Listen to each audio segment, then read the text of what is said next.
À Paktika, dans le district d'Urgun, l'heure est au recueillement. Plusieurs centaines de villageois endeuillés participent aux funérailles de 10 civils tués vendredi dans des bombardements attribués à Islamabad.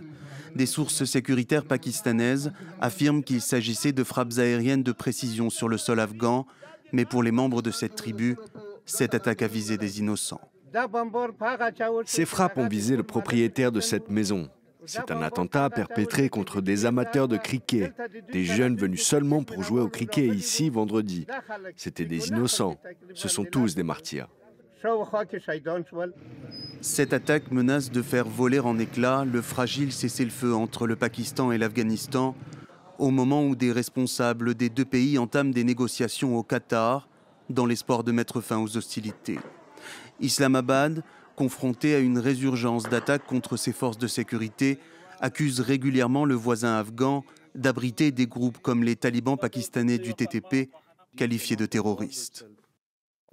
La lutte contre le terrorisme est une cause commune.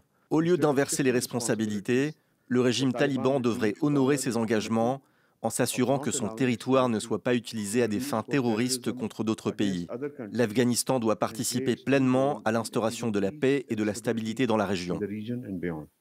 La confrontation a débuté la semaine dernière après des explosions dans la capitale afghane que les autorités talibanes imputent au Pakistan.